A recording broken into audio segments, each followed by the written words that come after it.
Well, hello everyone and welcome back to my channel. In today's video, we're going to dive a little bit deeper into the side of field inspections that a lot of you are worried about, and that is the reports. I'm hearing a lot of you asking me questions pertaining to those reports, and I'm getting the sense that a lot of you are starting to feel a little burned out when it comes to doing the reports. So I'm going to do the best I can to help you guys, but I'm going to start off with a question that was given to me through my comments. And the question is from SN22379. Can you do a video on how to do the inspection reports without getting burned out? What is your routine when it comes to doing reports after your inspections? So I'm going to attempt to break down what I do step by step and hope that it will kind of help some of you guys out. If those of you who have come up with your own strategies, feel free to drop it in the comment section and kind of help everybody out too, because I know it's probably a lot of people that are overwhelmed with all of these reports after they've actually done the inspection. So in order for me to tell you exactly what I do after the inspection, I first need to back it up a little bit and give you a little taste of information on what I do at the beginning, as soon as I get these reports. So as soon as the reports come in to me, once I get them printed out, immediately I start making calls. So before I get deeper into it, let me give you a little taste of information that I'm pretty sure a lot of you already know. Some of the companies will allow you to input information before you even finish up the complete inspection. That means that you can put in information that you found out and save the report. And unfortunately, there are some companies that do not allow you to do this.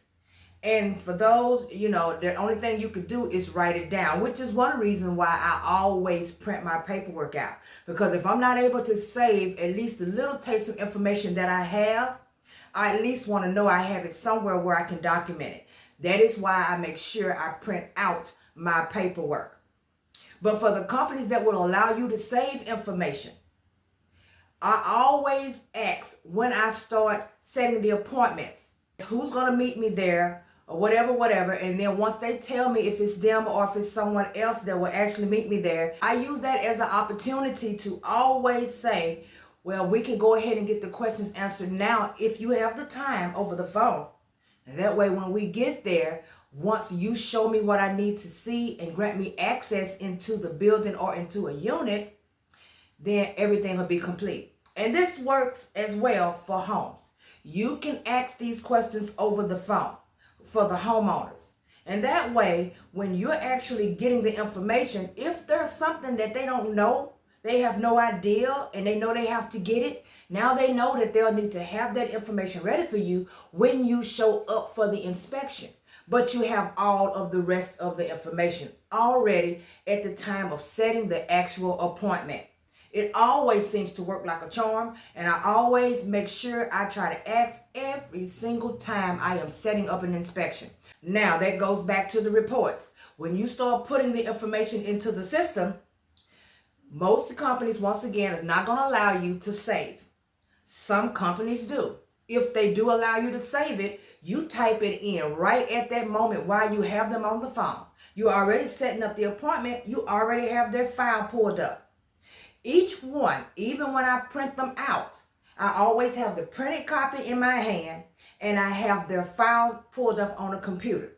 If it's for a company that I know is not going to allow me to save, I don't even bother to pull the file itself up. I just go by what I have on the paperwork. If the company is allowing me to save, then at that point, I will put the information in. While I'm asking them, I'm typing it. And then I can save the rest of that report, and it's already ready to go. So when you guys see me do the ride-alongs and I tell you that I have particular locations that I don't have to get any questions answered, it's just some quick pictures because the questions have already been answered, that's what I have done. And that is a part of the reports. That keeps me from being burnt out on the end. If I'm already sitting and I'm adjusted and ready to go as far as calling, why not make the best of that time? You already have majority of all your answers on the paperwork. All you got to do is put an asterisk or something next to the question that was not answered and make sure they have it when you get to the inspection.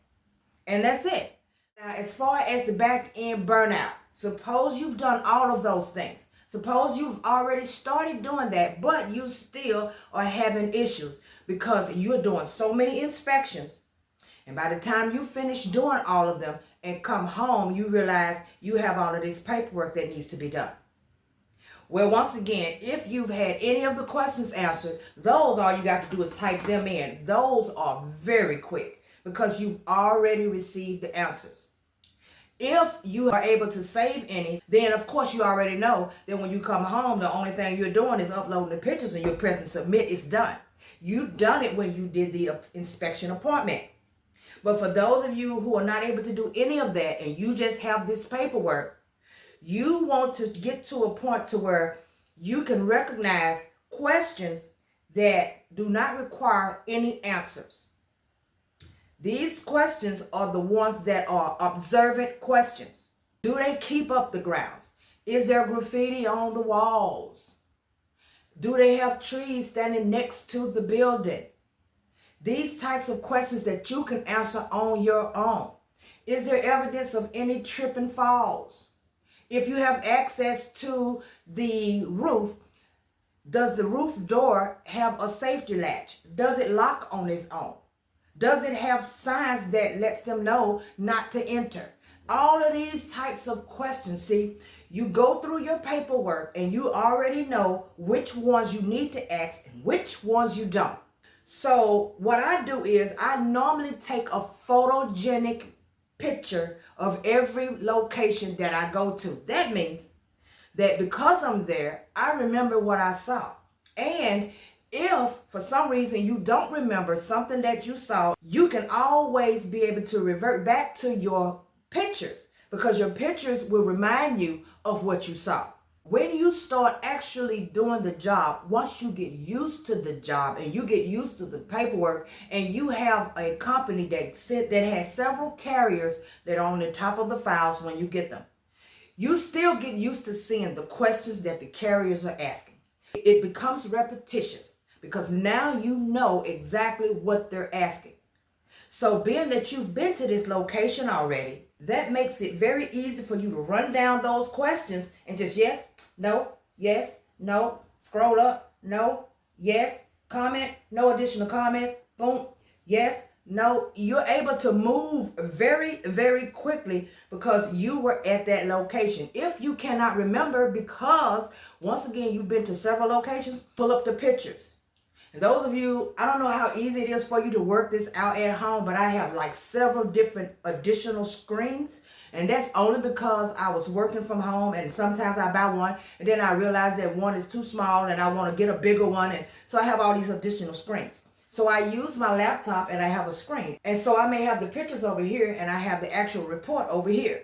So the pictures are up in my face and I can see them. So when I'm answering it, oh, wait, did I see that? And then I can look over here and see, okay, so the garbage bin is, at least 5 feet away from the building. Yes, and then I just keep going. That's how I'm able to move very quickly and get the paperwork done and out of here. The observant questions are going to be the key questions to help you finish. And if you take your time and go through your paperwork, and I'm giving you gym information now because normally I don't even talk about this type of stuff unless I'm on mentorship.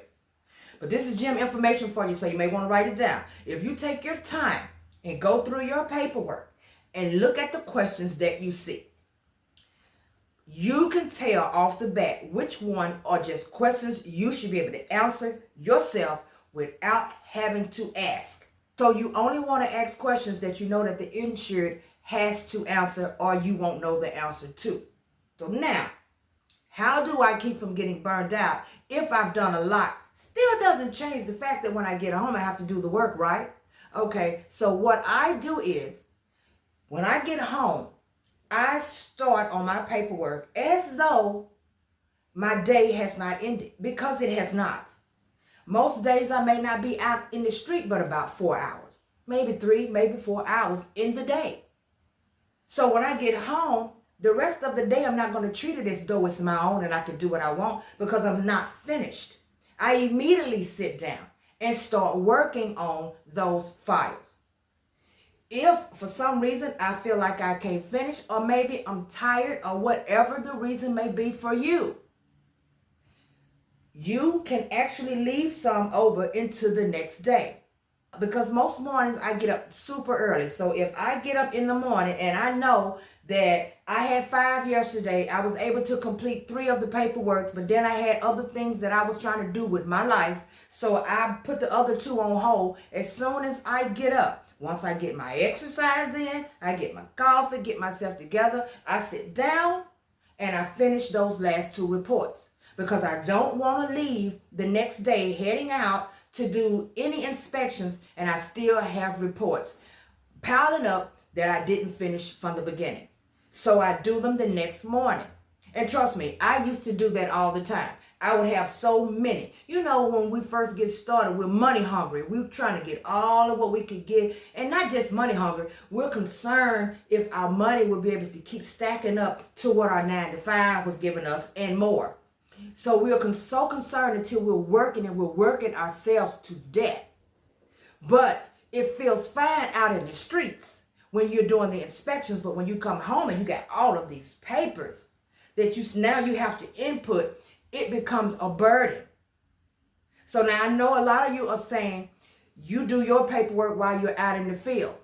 You actually type it in while you're there. If you have that good of reception and you can actually do that sitting there without it freezing and looking crazy in front of the insurer because they're ready to go, but your computer's frozen, then kudos to you. But for those of you who are trying to just knock this work out, you need to treat it as though it's a full-time job. Because in reality, that's pretty much what it is. So if I know I stayed 4 hours out when I get in the house, if I have a whole stack, I'm hoping it don't take me 4 hours. It shouldn't.